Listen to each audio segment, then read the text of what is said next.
Welcome back to Bigg Boss गुरु। कैसे हैं आप सब? उम्मीद है आप लोग सब खैर खैरियत से होंगे। तो भाई साहब लेकर आ गया हूँ आप लोग के लिए शनिवार के वार का रिव्यू। जी हाँ, कल के एपिसोड में जो कुछ हमें दिखाया, जो दो बड़े मुद्दों को हम लोगों के सामने लेकर आए, प्रियंका वर्सेस सौंदर्या और टीना वर्सेस सुम्बुल वर्सेस शालीन, क्या इन मुद्दों में वो बात थी जिनको उठाया जाता वीकेंड का वार पे, या इनसे बड़े बड़े भी मुद्दे थे जिनको उठाने की ज़रूरत थी? शुरुआत करते हैं इस रिव्यू की भाई बगैर किसी देरी के। आप छोटी सी रिक्वेस्ट आप सबसे कि हमेशा की तरह वीडियो को लाइक और चैनल को सब्सक्राइब करना मत भूलिएगा। इसी से हमें हौसला मिलता है आगे वीडियोस बनाने का और आगे आप लोग तक अपने रिव्यूज़ पहुंचाने का। जो भी दिल से सोचते हैं आप लोगों को बताते हैं और आप लोग भी डिस्कस करते हैं कि क्या मैं सही बोल रहा हूँ, क्या मेरा रिव्यू सही है या गलत। शुरुआत करते हैं सबसे पहले जो एक अब्दू और साजिद को टास्क दिया गया, that was to cute.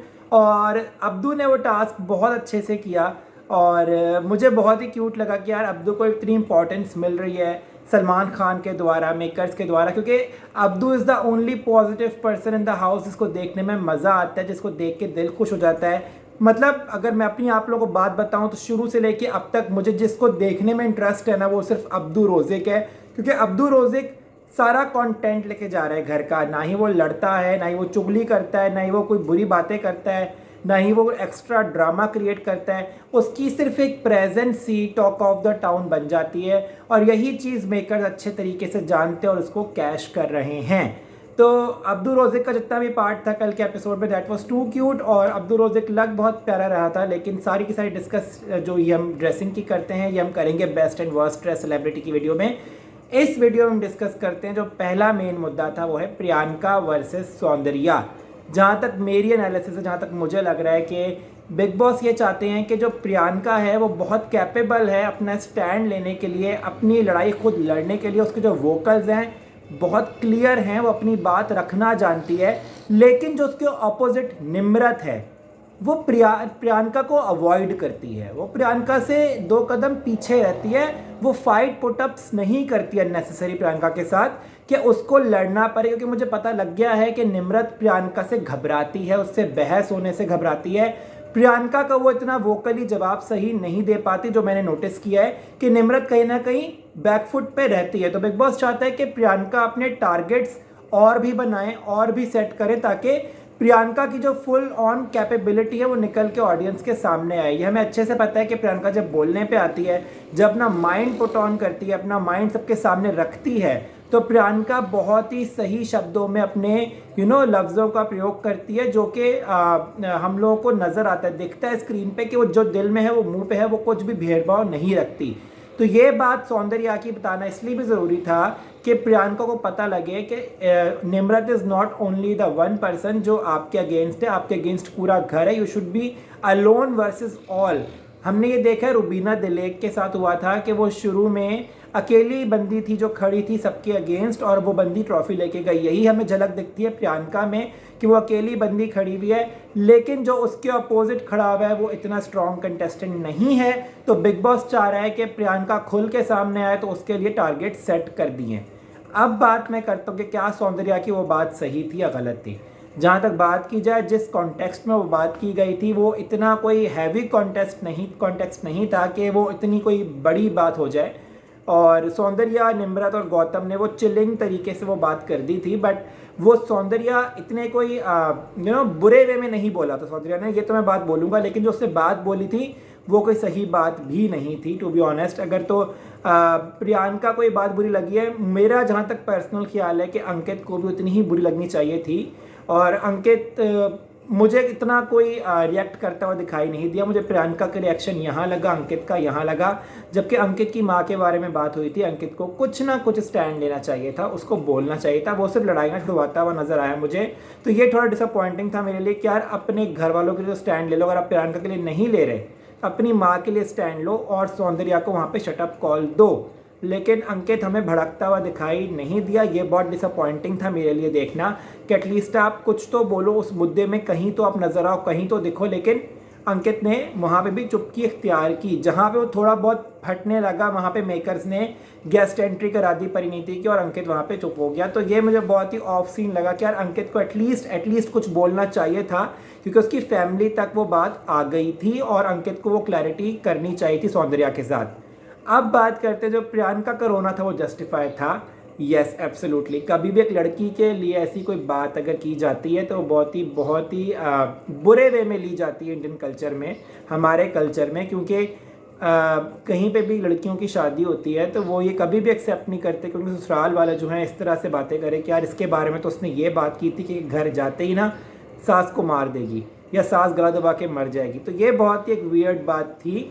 But जो सौंदर्या का कॉन्टेक्स्ट था वो इतना कोई बुरा नहीं था, लेकिन इस बात को एग्जैजरेट इसलिए किया गया, जैसे मैंने आपको पहले बताया, ताकि प्रियंका के टारगेट सेट हो जाएं सौंदर्या से, निम्रत से, इवन उसको आगे टीना शालीन के खिलाफ भी करेंगे, ताकि प्रियंका जो गुड गैंग की सदस्य है वर्सेस बैड गैंग हो जाए और कुछ शो में मज़ा आए, कुछ मसाला आए। तो ये था मेरा रिव्यू अबाउट प्रियंका और सौंदर्या के बारे में।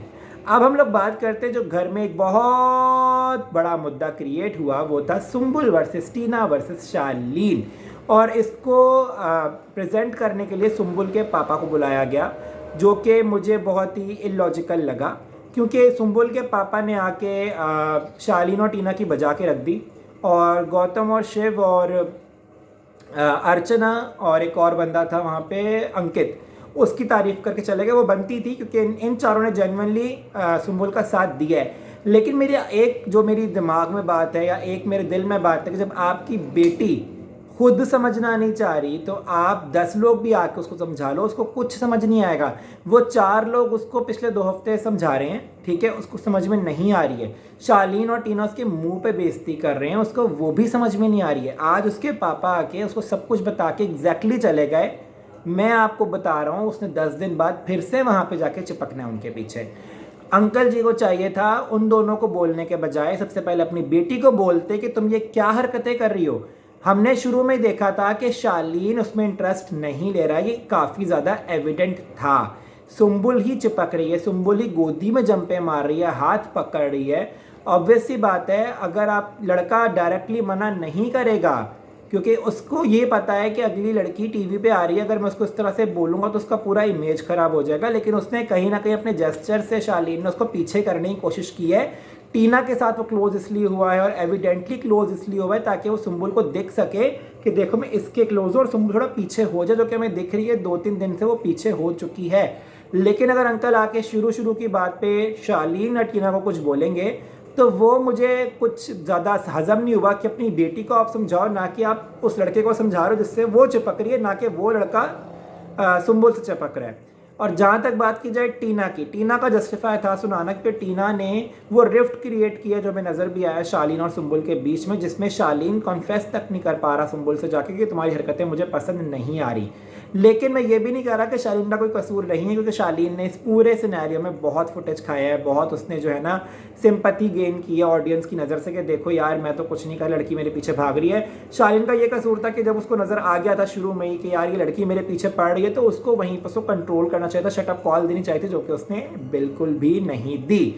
तो ये उसकी थोड़ी गलती थी। लेकिन जहाँ तक मुझसे आप पूछो कौन गलत है कौन सही है, तो यार मेरे नज़र में तो भाई सुम्बुल सबसे ज़्यादा गलत है, उसके बाद टीना और फिर शालीन। शालीन का इतना कसूर इसलिए भी नहीं कि जब उसको लड़कों को खासतौर पर जब अटेंशन मिल रही होती है, लड़के जो है ना वो एक लीनियंसी लेते हैं, कुछ कहते नहीं हैं, क्योंकि उनको पता होता है कि यार अब हमें फुटेज तो मिल रही है, हम टीवी पे तो दिख रहे हैं ना। लेकिन शालीन ने कुछ भी ऐसा वैसा नहीं किया जिससे मैं शालीन को कुछ बोलूँ। सारी की सारी गलती मुझे सुम्बुल की लगती है।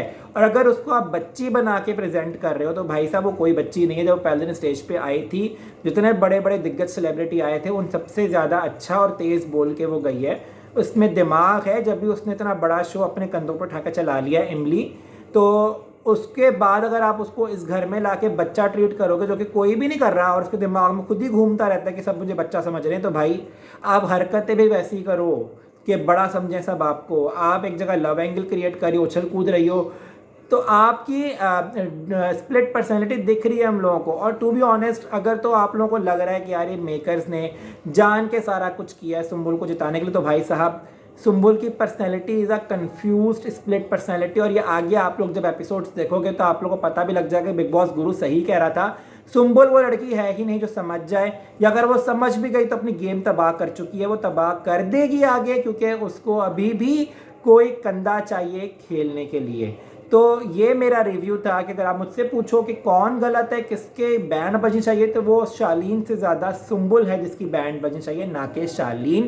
क्योंकि शालीन ने उस चीज़ में अपना कोई भी एफर्ट नहीं डाला। उसने सुम्बुल को नहीं कहा कि आके मेरा हाथ पकड़ो, उसने सुम्बुल को नहीं कहा कि आके मुझसे चिपको, या वो सुम्बुल के पास जा जाके नहीं बैठता। सुम्बुल आके घुसती है, सुम्बुल कंप्लेन करती है कि तुम टाइम नहीं दे रहे। तो कोई भी लड़का नेचुरली यही समझेगा कि लड़की मेरे पीछे पड़ गई है और लड़का उसको अवॉइड करेगा, जो कि शालीन ने कोशिश की टीना के साथ जुड़ के।